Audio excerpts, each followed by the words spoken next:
Hello, my dear RPC second grade aspirant. Today I'm back with the new topic and that is literary movement. Yes, you have heard it right. जो आपके लिए बहुत important है. हम लोग ये 30 days का एक प्लान लेकर चल रहे हैं जिसमें आपकी क्विक रिवीजन होगी विद द फैक्ट्स जो आपके लिए इंपॉर्टेंट हैं वो मैं आपको यहाँ पर डिस्कस करूंगी. So let's get started. हमारा पहला जो है लिटरेरी मूवमेंट्स का जो टॉपिक है वो है रोमांटिसिज्म.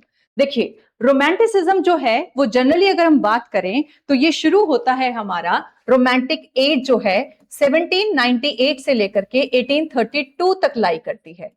1798 से लेकर के 1832. अब देखिए, आप जो है रोमांटिक एज को या रोमांटिसिज्म को यूं समझ सकते हैं कि it was the reaction against the neo classical logic और रीजन.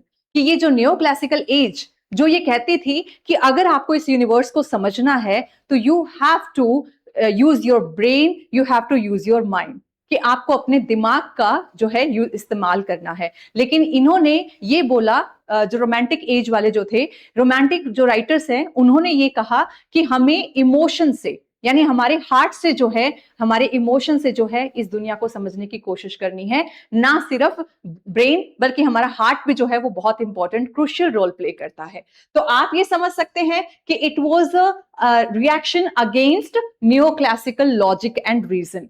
तो ये आपको समझ आ गया होगा. तो देखिए, मैं यही बात आपको कह रही हूं कि इसकी टाइमलाइन जो है 1789, और कई बार 1789 इसलिए कि फ्रेंच रेवोल्यूशन का इसके ऊपर बहुत ज्यादा इंपैक्ट पड़ा था. तो 1789 या 98 जो है इसको आप कह सकते हो. वैसे जनरली इसको लेट 18th और मिड 19th सेंचुरी कहा जाता है. ठीक है. इसके की जो एरियाज है वो ब्रिटेन और जर्मनी थे. जर्मनी से इसकी शुरुआत हुई मानी जाती है, और उसके बाद फ्रांस. क्रोर जो फिलॉसफी थी इनकी क्या थी? It was the reaction against enlightenment, यानी न्यू क्लासिकल जो रैशनलिज्म था, जो इंडस्ट्रियलाइजेशन था, उसकी ये क्या थे? अगेंस्ट थे. तो आप जो है इस पॉइंट को अच्छे से समझ गए होंगे कि why this age is called romantic age, because they wrote everything with the help of the heart, with the help of the imagination. ये इमेजिनेशंस का यूज करते थे, कल्पनाओं की दुनिया में रहते थे. ठीक है. और अपने हार्ट को फॉलो करते थे. ठीक है. उसके बाद रोमांटिसिज्म जो है emerged as a powerful rebellion against the cold logic of the age of reason and the mechanistic realities of the industrial revolution. तो आपको ये बात समझ में आ गई होगी. मैं ऑलरेडी डिस्कस कर चुकी हूं कि ये जो था एज ऑफ रीजन, जो मैकेनिस्टिक जो रियलिटीज हैं उसके खिलाफ जो है शुरू हुआ था. ये इसका फोकस जो है literature, focus of literature from social decorum, जो क्लासिकल रूल्स. अब होता क्या था? न्यू क्लासिकल राइटर का मतलब क्या था? न्यू क्लासिकल जो एज थी वो ना सिर्फ रीजन और लॉजिक को फॉलो करती थी, बल्कि वो क्लासिकल जो राइटर्स जिस वे में लिखा करते थे, जिस डेकोरम को फॉलो करते थे, लॉ एंड ऑर्डर को फॉलो करते थे, ये भी क्लासिकल एज वाले भी उन्हीं रूल्स को फॉलो करके लिखा करते थे. तो बेसिकली रोमांटिक राइटर्स को इस बात से ही प्रॉब्लम थी कि हम लोग जो हैं हम अपने दिल से लिखेंगे, और दिल से लिखने के लिए हमें किसी प्रकार की जो है रूल्स की और रेगुलेशंस की जरूरत नहीं है. So I hope you got it. उसके बाद देखिए, इंडिविजुअल इमोशन को फॉलो करते थे, इंट्यूशंस को फॉलो करते थे, सब्लाइम मैजेस्टी ऑफ नेचर की बात करते थे. कहते नेचर को एज अ हीलिंग पावर वो मानते थे.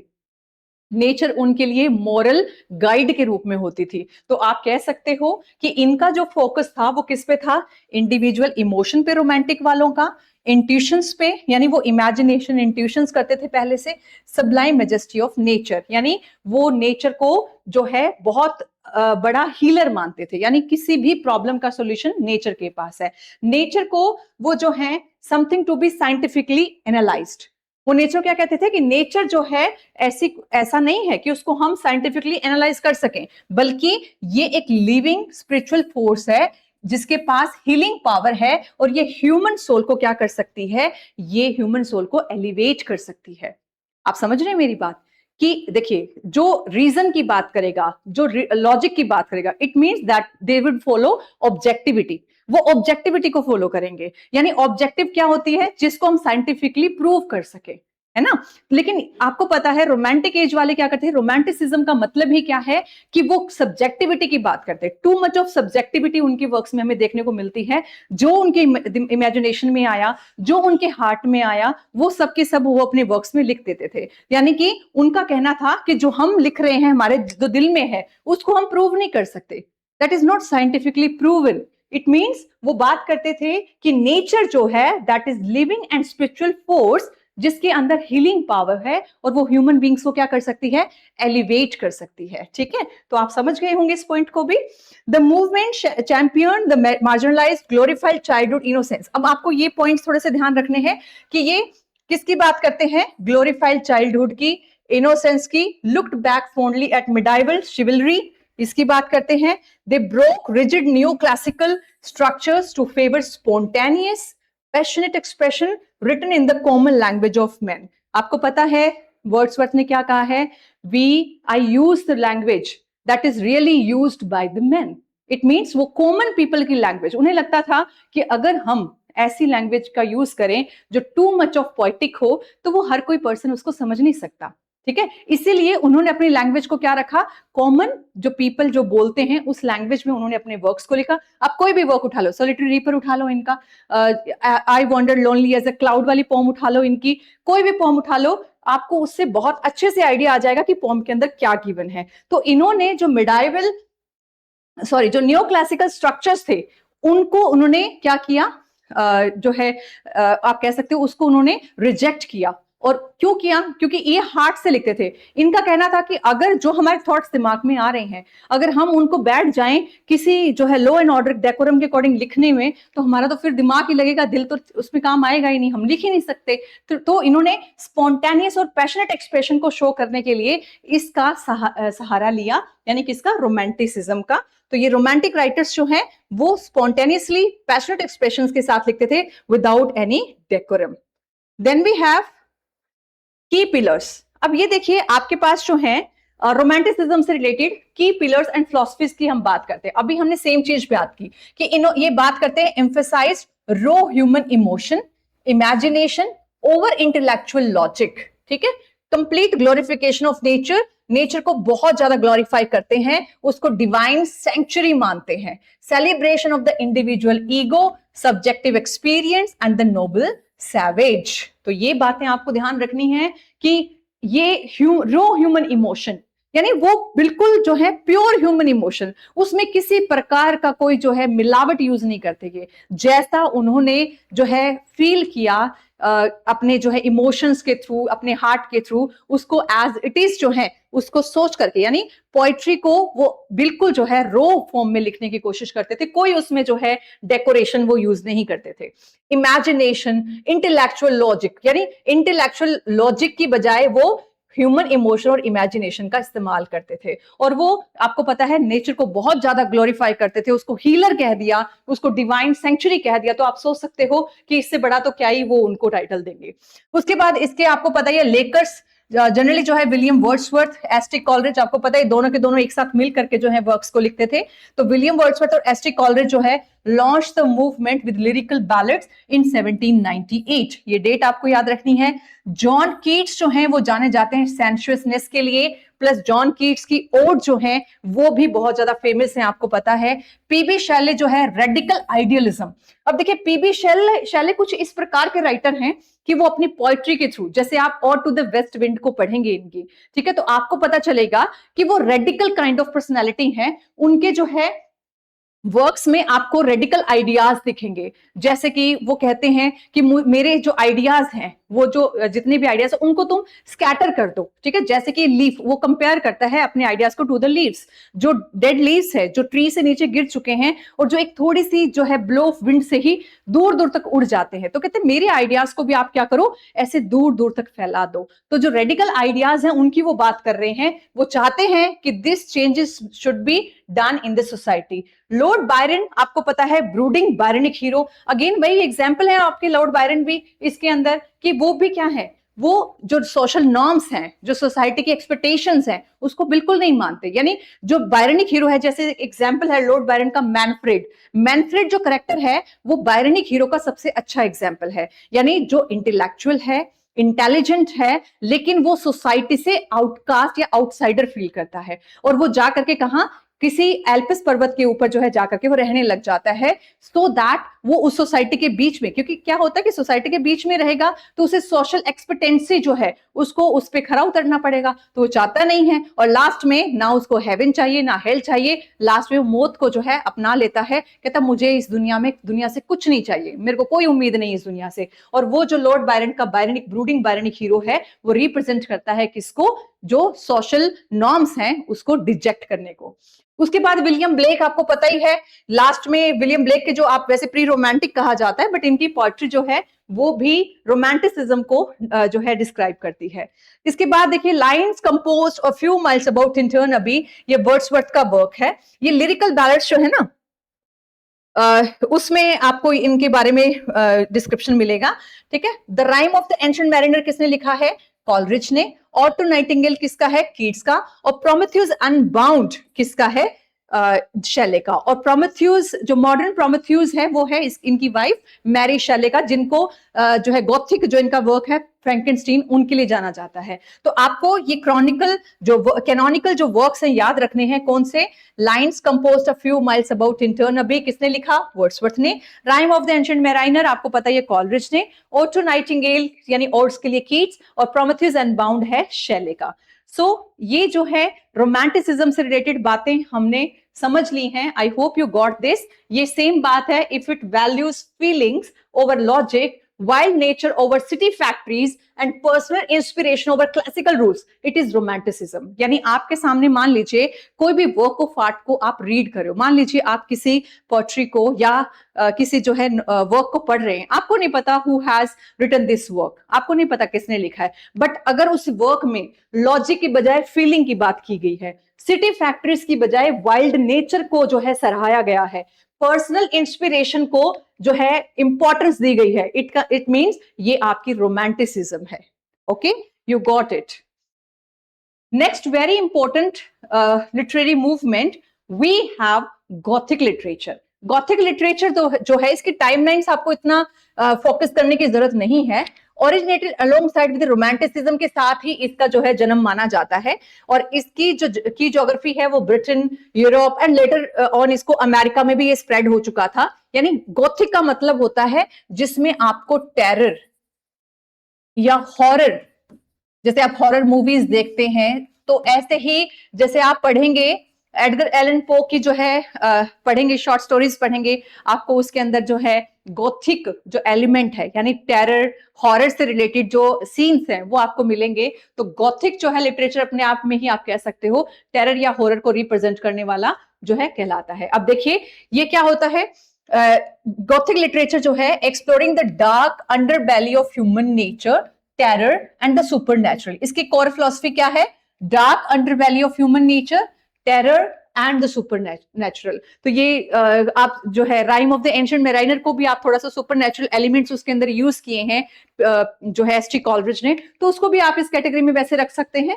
तो ये क्या कर रहा है, dark side of human nature को शो करता है, टेरर को शो करता है, और प्लस सुपर नेचुरल थिंग्स को जो है रिप्रेजेंट करता है। तो देखिए कैसे जो गॉथिक लिटरेचर का आपको कोई डेफिनेशन पूछ ले, व्हाट इज गॉथिक लिटरेचर, तो जो डार्कर मतलब बहुत ज्यादा डार्कर, जिसमें आपको सब कुछ मिस्टीरियस है, कुछ भी आपको समझ नहीं आ रहा है कि किसने किसको मार दिया, मर्डर हो गया, या मिस्टीरियस जो चीजें हैं, मिस्ट्रीज जो हैं वो आपकी डार्कर होती हैं। मोर ऑमनियस, ऑमनियस का मतलब हो गया कि बहुत ही जो है ऑफशूट ऑफ रोमांटिसिज्म, यानी darker more ominous shoot of romanticism.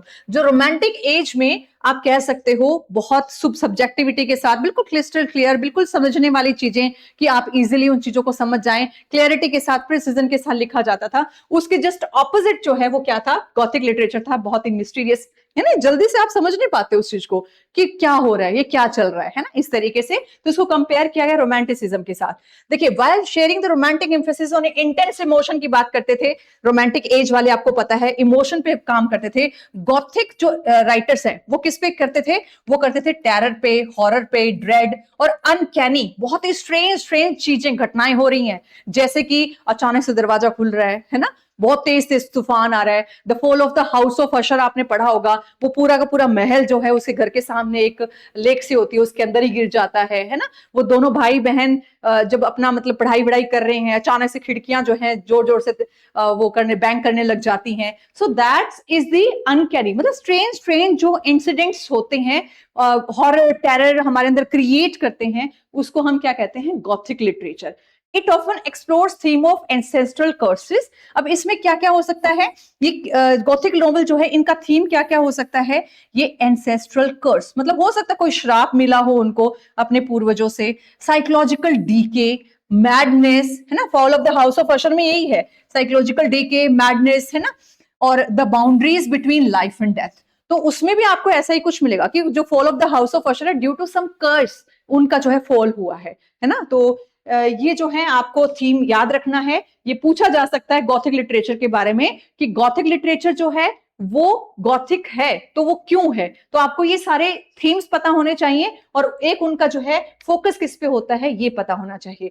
The setting जो है, अब देखिए इनकी सेटिंग कैसे होती है, गॉथिक है तो इनकी सेटिंग होती है बहुत जो है क्रम्बलिंग मिडाइवल कासल्स, जैसे हाउस ऑफ द अशर है ना, fall of the house of Usher, आप देखोगे कि उनका जो पैलेस है वो बिल्कुल डगमगा रहा है, जैसे मतलब ऐसे लग कभी भी गिर सकता है वो, है ना। तो क्रैम्बलिंग जो है, मिडाइवल कासल्स, क्लेस्ट्रोफोबिक डंजियंस, मतलब ऐसे ऐसे वहां पे जो है सेटिंग्स यूज की जाती हैं, बिल्कुल दम घुटने वाली काइंड ऑफ, ठीक है। सीक्रेट पैसेजवेज, जैसे आप पुरानी मूवीज उठा के देख लीजिए, हवेली मूवी, भूतिया मूवी जो उठाएंगे उसमें आप देखेंगे कैसे मतलब पूरा का पूरा घर जो है वो डार्क है, अंधेरा है, और वहां पे अचानक से जो है पायल की छन छन की आवाज आती है, कहीं वो ऐसे खुफिया रास्तों से जा रही होती है वो आवाज, आप सिर्फ सुन पा रहे हो, देख नहीं पा रहे हो उसको। तो इस तरीके की जो सीन है वो कहाँ पे, वो आपको सेटिंग मिलती है गॉथिक लिटरेचर के अंदर। Isolated moods and stormy, desolate rights nights, है ना, बिल्कुल इस तरीके से आपके सामने सेटिंग जो है रिप्रेजेंट की जाती है। और इसमें जो है क्या होता है, generally return of the past to haunt the present, reflecting deep cultural anxiety regarding religion, science and tyranny. तो आप कह सकते हो कि इसमें ऐसा जो क्रिएट किया जाता है सीन, वो किस लिए किया जाता है कि कोई उनका पास्ट में ऐसा उन्होंने कुछ किया होता है जिसकी वजह से वो उनके प्रेजेंट को इफेक्ट कर रहा है। तो बेसिकली गॉथिक लिटरेचर जो है वो क्या था, वो एक ऑमनियस ऑफशूट था, आप कह सकते हो कि जो आपके साथ कुछ बुरा होता है, जो ऑमनियस होता है, उसको रिप्रेजेंट करे, टेरर को रिप्रेजेंट करे, horror, dread and uncanny things को। और ये जो है थीम जो है वो क्या होता था, एंसेस्ट्रल कर्सेस हो सकता है, साइकोलॉजिकल डीके हो सकता है, मैडनेस हो सकता है ना।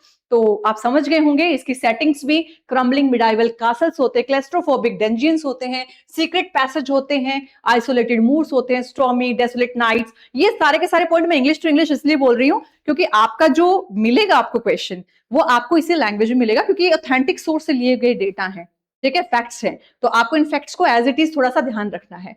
उसके बाद देखिए इसके की पिलर्स एंड मोटिव्स क्या हैं। देखिए क्यों जो है गॉथिक नॉवल लिखे जाने लगे। गॉथिक नॉवल लिखने के पीछे, सॉरी, गॉथिक जो गॉथिक है, जो लिटरेचर है, वो क्यों एग्जिस्टेंस में आया था। देखिए की पिलर्स और मोटिव क्या थे इसके पीछे, कि जो सुपरनैचुरल, जो एंसेस्ट्रल कर्सेस है, हॉन्टिंग और डेमजल्स इन डिस्ट्रेस, डेमजल्स मतलब जो हीरोइन है वो डिस्ट्रेस में है, high and wrought emotion, decaying architecture, double doppelganger जो है आर्किटाइप्स एंड इंटेंस एटमॉस्फेयर। आप ये देखिए कि आपकी लाइफ सिर्फ और सिर्फ हैप्पीनेस से रिलेटेड तो नहीं है ना, आपकी लाइफ में डिस्ट्रेस भी है, स्ट्रेस भी, एंजाइटी भी है, कुछ आपकी लाइफ का जो है डार्क साइड भी है। तो उसको रिप्रेजेंट करने के लिए तो कुछ चाहिए आपको, तो उसके लिए जो है उन्होंने सहारा लिया गॉथिक लिटरेचर का, ठीक है। तो गॉथिक लिटरेचर जो है वो इन सब जो है थीम्स के ऊपर लिखा जाता था। We have discussed it earlier, पिछले वाली स्लाइड में देखा था। इसके ऑथर्स कौन कौन है, देखिए आपको ये चीजें तो रट लेनी है। क्या है, Horace Walpole the founder father, ठीक है। जो होरेस वॉलपोल है उसको गॉथिक लिटरेचर का फाउंडिंग फादर कहते हैं। एन रेडक्लिफ ने क्या किया है, एक्सप्लेन सुपरनैचुरल एंड टेरर को एन रेडक्लिफ ने क्या किया है, एक्सप्लेन किया है। मैरी शेले ने क्या किया है, मैंने बताया था ना, फ्रैंकेनस्टीन लिखा है इसने, ब्रिज गॉथिक इनटू साइफाई। यानी जो इनका मैरी शेले का जो फ्रैंकेनस्टीन है, जो इनका वर्क है फ्रैंकेनस्टीन, ये साइफाई का एग्जाम्पल है ना। इसमें वो रोबोट बनाता है, और रोबोट बनाता है, रोबोट ही उसकी जान का दुश्मन बन जाता है, ठीक है। वो कहता है मेरे लिए एक शी रोबोट बनाओ, नहीं तो तुम्हारी जो फियांसी है मैं उसको मार डालूंगा, और ऐसा ही होता है। वो जब उसको नहीं मिलती है, शी रोबोट नहीं बनाता है, उसका जो क्रिएटर होता है तो अपने क्रिएटर को ही मार देता है। फ्रैंकेनस्टीन जो है साईफाई एग्जाम्पल है, और गोथिक को साईफाई में मिक्स कर दिया उसने, ठीक है, किसने? मैरी शैले ने। Bram Stoker, Edgar Allan Poe, आपको पता है अमेरिकन गॉथिक के लिए बहुत ज्यादा फेमस है।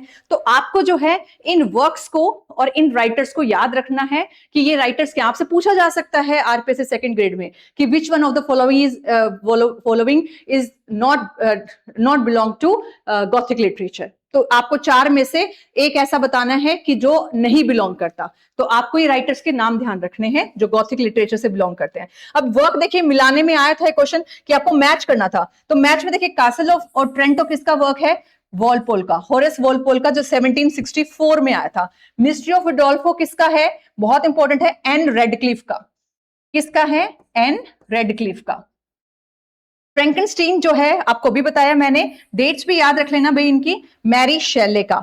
और ड्रैकुला जो है वो स्टॉकर का है। और fall of the house of Usher, जिसकी मैं इतनी देर से बात कर रही हूं, वो एडगर एलन पो का है। तो ये सारे के सारे वर्क देखिए आपको पढ़ना चाहिए, जो है द कासल ऑफ ओट्रेंटो, ठीक है, द मिस्ट्री ऑफ उडोल्फो, उसके बाद Frankenstein, the fall of the house of Usher, और एक और वर्क जो है मुझे अभी ध्यान आ रहा है, एक और वर्क है द मंक, एन ग्रेगरी का है ये, द मंक।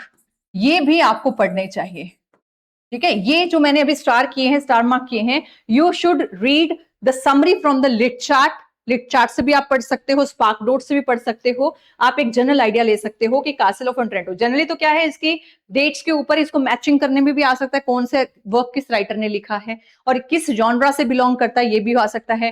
फ्रैंकेनस्टीन भी यू शुड स्टडी, इसकी स्टार्टिंग और एंडिंग आपको देखनी चाहिए। तो ये इंपॉर्टेंट जो है गॉथिक लिटरेचर से रिलेटेड वर्क्स हैं। तो आप देखिए, look for gloomy castles, ghost, psychological monsters, extreme fear, a heavy sense of impending doom, यानी अभी उनके साथ कुछ बुरा होने वाला है। जब इस तरह के एलिमेंट्स आपको मिलते हैं तो वो सिर्फ और सिर्फ क्या होगा, आपका गॉथिक लिटरेचर से रिलेटेड वर्क होगा। उसके बाद देखिए, we have very important pre Raphaelite movement. आपके जो सिलेबस है उसमें सिर्फ 5 ही हैं, 2 तो हमने पढ़ लिया आपके, रोमांटिसिज्म, उसके बाद Gothic literature, then we have pre Raphaelite movement, उसके बाद रियलिज्म और एग्जिस्टेंशियलिज्म। दीज 5 जो है मूवमेंट यू शुड स्टडी। तो देखिए, अब बात करते हैं पीआरबी पॉइंट्स, ठीक है, इसको पीआरबी मूवमेंट भी कहते हैं। क्या कहते हैं इसको? PRB movement. अब देखिए, इन्होंने है ना 1848 में एक जो है अपना खुद का द जर्म के नाम से मैगजीन निकाली थी। ये पॉइंट भी आपको ध्यान रखना है, ठीक है।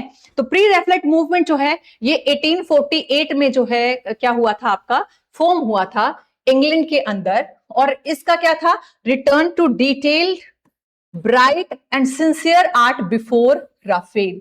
यानी राफेल से पहले जो आर्ट लिखी जाती थी वो बहुत, आप कह सकते हो, बहुत ज्यादा डिटेल्ड, ब्राइट और सिंसियर आर्ट थी। मतलब उसमें क्या था, बहुत ज्यादा ट्रूथफुलनेस थी। लेकिन आफ्टर राफेल क्या हुआ, सब कुछ जो है वो खत्म हो गया। तो आप ये जो इन राइटर्स ने जो लिखा था वो क्या था इनका? प्री रैफेलाइट ब्रदरहुड, इसको पीआरबी भी कहते हैं, मैंने अभी बताया आपको। Began as a rebellious group. ये रिबेलियस ग्रुप था, किसका? मैंने बताया ना ब्रिटेन में था, तो मतलब young British painters and poets. ये दोनों ही बातें आपके लिए इंपॉर्टेंट है, आपने मिस नहीं करना। ये पेंटर्स प्लस बॉयज, यानी दोनों का ही ये ग्रुप था। पेंटर्स भी थे इसमें, पोएट्स भी थे। हु रिजेक्टेड, इन्होंने क्या किया था? रिजेक्ट किया था artificial mechanistic styles taught at the royal academy. ये लाइन आपने रट लेनी है कि आर्टिफिशियल मैकेनिस्टिक स्टाइल्स जो थे, जो रॉयल एकेडमी में सिखाए जाते थे, उनको, यानी जो रूल एंड रेगुलेशंस की बात कर रहे हैं, मैकेनिज्म का मतलब तो यही हुआ, मैकेनिज्म का मतलब ही रूल्स एंड रेगुलेशंस। तो कहते हैं जो rules and regulation Royal Academy में सिखाए जा रहे हैं, उनको इन young British painters and poets ने क्या कर दिया? डिक्लाइन कर दिया। इनका क्या मानना था कि art had become corrupt and formulaic since the high Renaissance master Raphael, कि जब से राफेल जो आया है उसके बाद जो आर्ट है वो बहुत ज्यादा करप्ट हो गई है, फॉर्मुलाइक हो गई है, यानी उसके अंदर जो है वो ट्रूथफुलनेस या रियलिटी नहीं आई। तो देयर इनका ऑब्जेक्टिव क्या था? फिर इनका ऑब्जेक्टिव था टू रिटर्न, वापस जाना, to the vibrant colour, intricate detail and intense moral sincerity, जिसके कारण जो है इटालियन और फ्लेमिश जो आर्ट है वो जानी जाती है। तो मतलब ये क्या चाहते थे? इटालियन और जो फ्लेमिश आर्ट थी उसके अंदर जो वाइब्रेंट कलर्स का, इंट्रिकेट डिटेल्स का यूज किया जाता था, मोरल सिंसियरिटी को फोकस किया जाता था, उसको जो है ये वापस से लाना चाहते हैं, जो कि बिफोर राफेल जो पेंटर हुआ करता था उससे पहले थी। इन लिटरेचर पीआरबी पोएट्री जो है, अब देखिए पीआरबी पोएट्री का मतलब जो पोएट्री यूज की गई थी, आपने ना वो वर्क पढ़ा होगा गॉबलिन मार्केट। तो जब गॉबलिन मार्केट आप पढ़ोगे उसमें बहुत ही माइन्यूट सी डिटेल दिखाई गई है, ऐसे लग रहा है सब कुछ आपके सामने चल रहा है वो सब कुछ। तो वो डिटेल्ड जो आपके पिक्टोरियल जो उनकी एबिलिटी है वो ही इनको खास बनाती है पीआरबी को। यानी इसमें विविड सेंसरी डिस्क्रिप्शंस दिए जाते हैं, medievalism, religious symbolism and exploration of link between love, beauty and death, इनकी ये बात करते हैं। तो आपको ये याद रखना है कि लिटरेचर में प्री रैफेलाइट पोएट्री जो है deeply pictorial, marked by vivid sensory descriptions, medievalism, religious symbolism और एक्सप्लोरेशन है इसके अंदर, किसके बीच में, लव, ब्यूटी एंड डेथ। और ये किसको क्रिटिसाइज करते हैं, कंटेम्परेरीज फॉर बीइंग ओवरली सेंशुअस, यानी फ्लैशली स्कूल ऑफ पोएट्री, यानी कि जो ओवरली क्या होते हैं, सेंशुअल होते हैं, उनको क्या कर रहे हैं, ये क्रिटिसाइज कर रहे हैं कि ये करप्ट हैं, इनको हमें फॉलो नहीं करना है। हम तो क्या करेंगे, बिफोर राफेल वाली पोएट्री जो है उसको फॉलो करेंगे, हम इनकी बातों में नहीं आएंगे। तो ये जो थे आपके प्री रेफ्लेक्ट मूवमेंट वाले, आपको समझ आ गए होंगे कि क्यों इनको जो है प्री रेफ्लेक्ट कहा जाता है। थोड़ा सा और इसको हम देख लेते हैं। देखिए इसके की पिलर्स जो हैं वो क्या है, एक्सट्रीम विजुअल डिटेल की ये बात करते हैं, यानी फोटोग्राफिक जो है फाइडेलिटी इनका मेजर टॉपिक रहता है, यानी फोटोग्राफिक जो कुछ हो रहा है ऐसा लग रहा है आपके सामने इमेज के रूप में चल रहा है। ब्रिलियंट ज्यूल लाइक कलर्स, यानी बहुत ही वाइब्रेंट कलर्स का ये अपनी जो है उसमें कह सकते हो पोएट्री के अंदर, या फिर आप जनरली इसको फ्लावर्स वगैरह जैसे आप पढ़ोगे ना इसका जो वर्क तो समझ आएगा। Deep focus on Arthurian legends and medieval themes, symbolism use करते हैं, synthesis of painting and poetry, यानी पोएट्री जो है उसके अंदर इमेजेस का यूज करना, इलिस्ट्रेशंस का यूज करना। गॉबलिन मार्केट में जब आप पढ़ोगे ठीक है, तो उसके अंदर भी आपको इमेजेस दिखेंगी। या फिर एक अच्छा वर्क जो है क्रिस्टीना रोसेटी का एक वर्क है, उसका जो वर्क है उसका मुझे नाम अभी ध्यान नहीं आ रहा, ये हाँ ब्लेस्ड डेमोजेल, आप इसको पढ़ के देखना, मैं कहती हूँ one of the best poem जो है ये आपकी है। जो आप इसको पढ़ोगे ब्लेस्ड डेमोजेल को, गेट टू नो कि कैसे उन्होंने सेंसरी इमेजेस का यूज किया है। अगर आप उसके ब्लेस्ड उसके फ्लावर हैं तो फ्लावर को जब वो डिस्क्राइब कर रहे हैं आपको लग रहा है कि सब कुछ हूबहू आपकी आंखों के सामने हो रहा है। तो एक एक माइन्यूट डिटेल को, जैसे वो ऊपर से जो है अपने लवर की तरफ पाइन कर रही है, तो वो जो है वो उसको बुलाना चाह रही है अपने पास, तो जो उसका वो सीन है आपको लगेगा कि हाँ ये सब कुछ रियल में हो रहा है। तो आपको जो है ये ब्लेस्ड डेमोजेल जरूर पढ़नी चाहिए। दूसरा है डीजी रोसेटी के, सॉरी वो गॉबलिन मार्केट है क्रिस्टीना रोसेटी की। तो ये दोनों के दोनों जो ना वो टेम्पटेशन और सिस्टरली रिडेम्पशन को दिखाता है। यानी जो गॉबलिन मार्केट है ये क्या है, ब्रिलियंट मास्टरपीस है जो टेम्पटेशन और सिस्टरली रिडेम्पशन, यानी इसमें दो बहनें होती हैं। एक बहन तो कहती है कि तू टेम्पटेशन में मत पड़ना, तुम्हें ऐसे ऐसे लोग रिझाएंगे, तुम्हें उनकी बातों में नहीं आना। और दूसरी बहन वो बहुत इनोसेंट होती है और वो समझ नहीं पाती, और वो जो है गॉबलिन मार्केट से फ्रूट लेके खा लेती है और उससे वो बहुत ज्यादा जो है कह सकते हो उनकी हिप्नोटाइज काइंड ऑफ कह सकते हो, उसको जो है वो अनकॉन्शियस हो जाती है।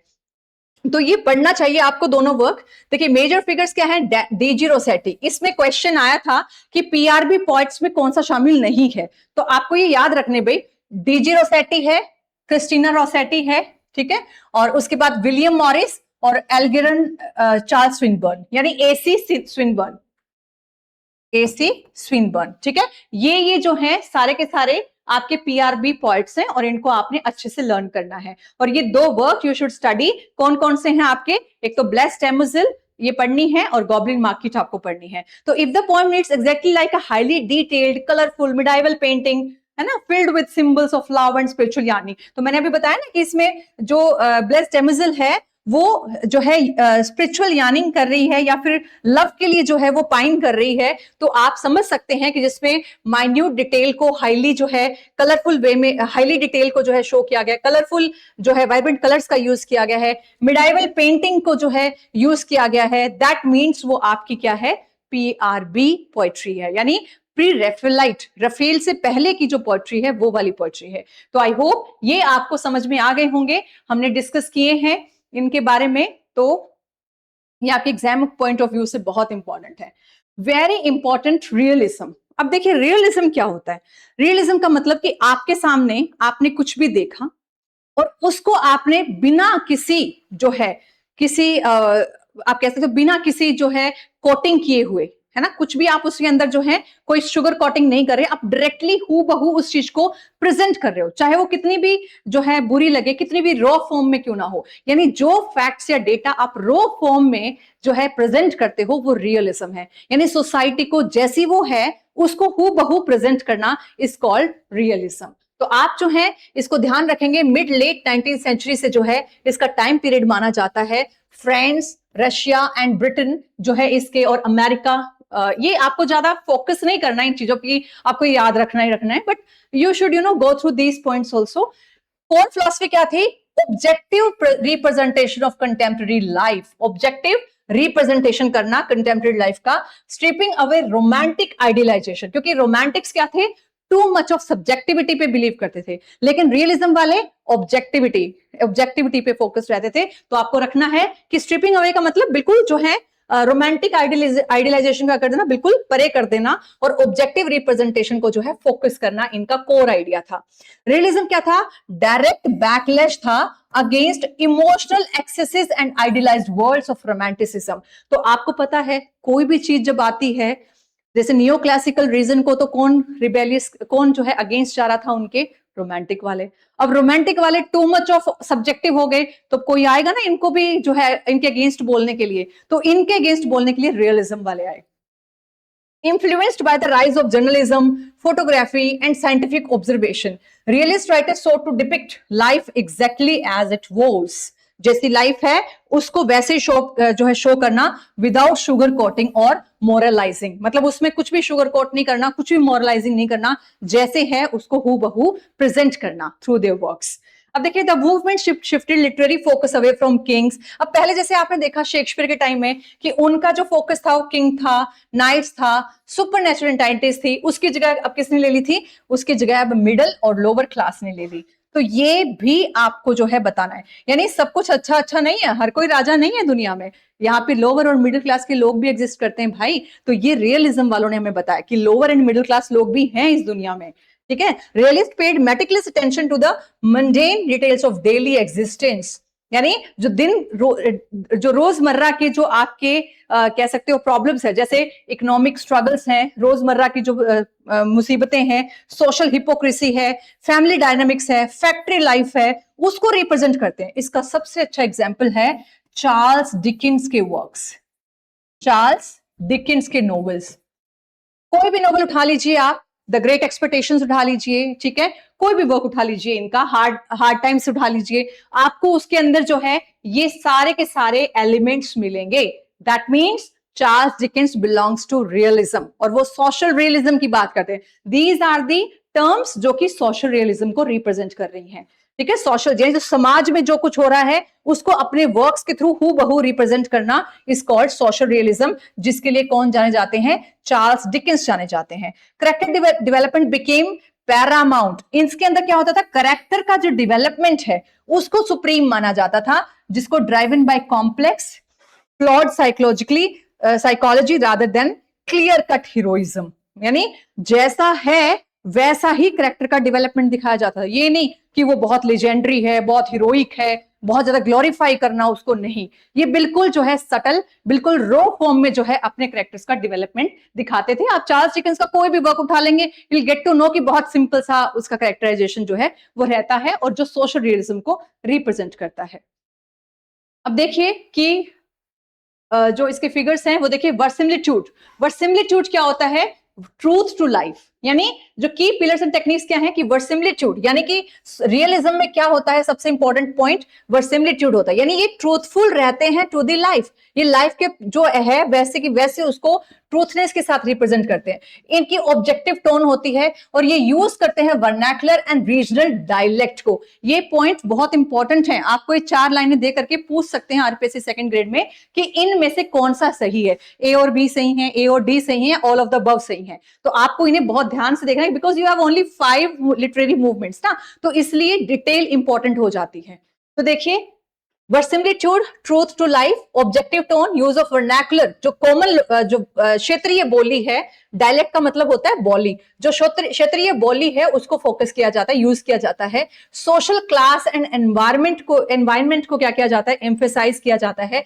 डाउन टू अर्थ और अनरोमेंटाइज्ड प्लॉट्स होते हैं, यानी हर किसी चीज को बढ़ा चढ़ाकर रोमांटिसाइज करके नहीं बताया जाता, इसमें क्या किया जाता है, अनरोमांटिसाइज्ड प्लॉट्स होते हैं, ठीक है, यानी ऑब्जेक्टिविटी का यूज किया जाता है।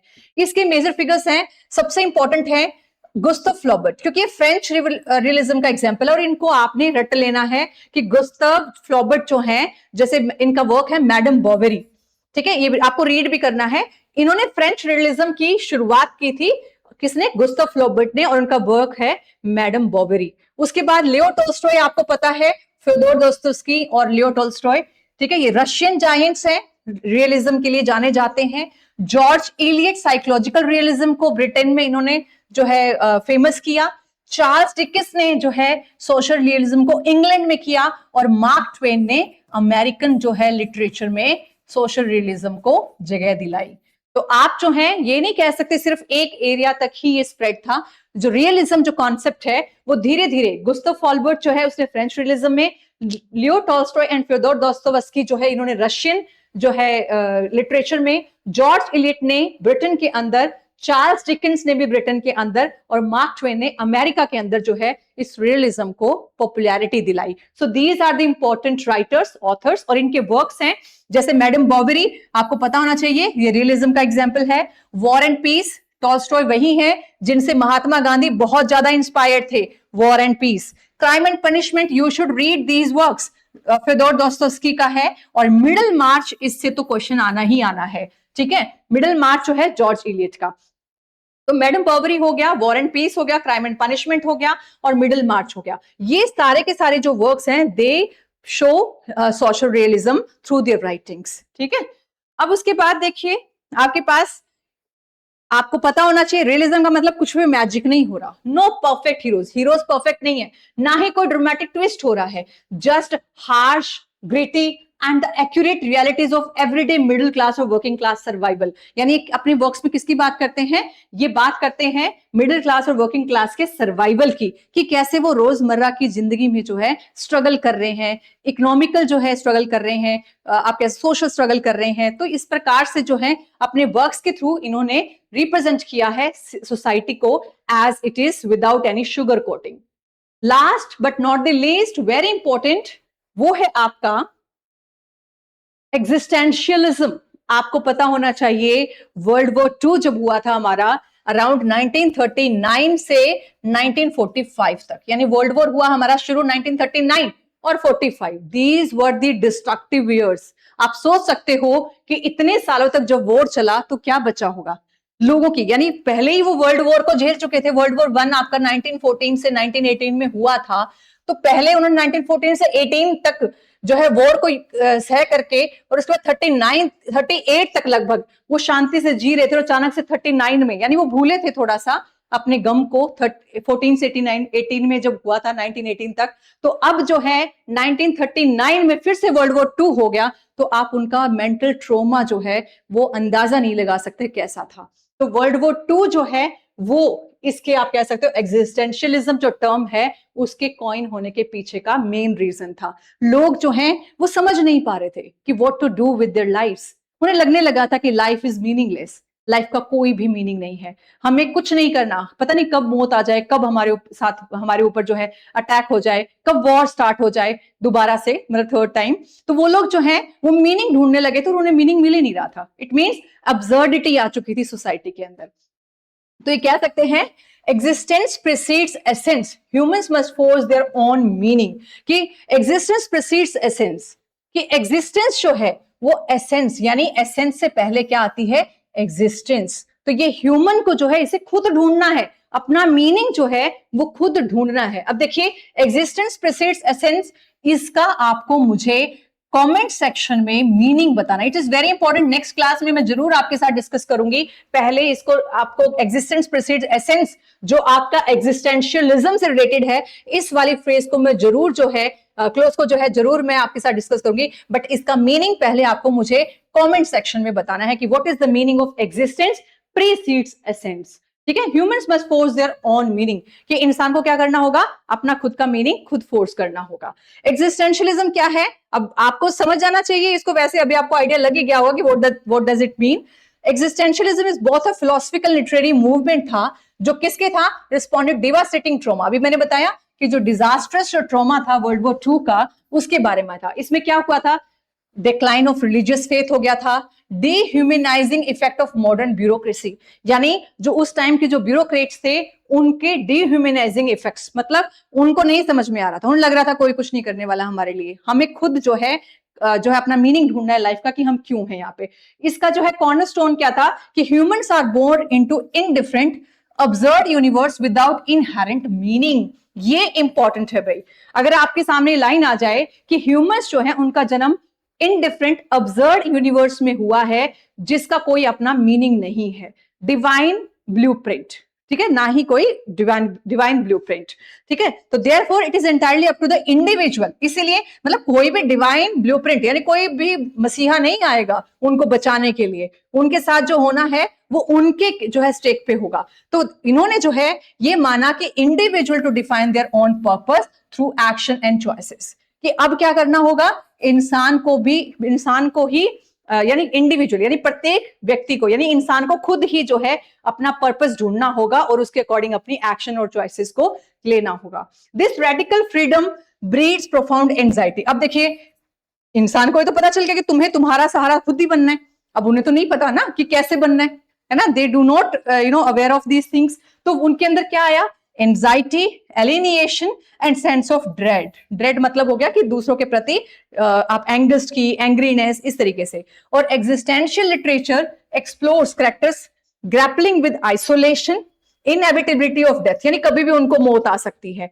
And the heavy burden of absolute personal responsibility. तो इस मॉरल जो है एम्बिग्विटी के साथ वो जी नहीं पा रहे थे, तो इसीलिए उन्होंने अपने आप को डेसोलेट कर लिया, वो स्ट्रेस में आ गए और इनको लगता था कि कभी भी उनको जो है मौत आकर के जकड़ सकती है। तो in that situation they felt कि उनकी लाइफ क्या है, वो विदाउट मीनिंग है, यानी उनकी लाइफ में क्या है, अब्सर्डिटी है, उसमें और कुछ भी नहीं है। और हम कहाँ एग्जिस्ट करते हैं, that is the main question existentialism को लेकर के। तो ये जो है आपका पॉइंट यहाँ पे आई होप क्लियर हो गया होगा कि what is existentialism. In the struggle to find himself और the meaning of the world, कि खुद जो है खुद को ढूंढना, प्लस उसको अपने जो है मैं इस दुनिया में क्यों आया हूं, मेरा क्या एक्शन होगा, क्या मेरा पर्पस है, इसको फाइंड आउट करना ही क्या था, एग्जिस्टेंशियल था। तो द अब्सर्ड का मतलब search for meaning in a meaningless world. मैं ये तो बात कर रही हूं कि अब्सर्ड का मतलब कि दुनिया अब्सर्ड है और इसके अंदर मुझे क्या करना है, मुझे अपने जो है यहां इस दुनिया में आने के कारण और इस मीनिंगलेस वर्ल्ड में जो है सरवाइव करने के तरीके ढूंढने हैं। एलिनिएशन तो हो ही गया कि उसे लगा कि समाज तो उसे किसी काम का ही नहीं है, उनको रेडिकल फ्रीडम चाहिए थी।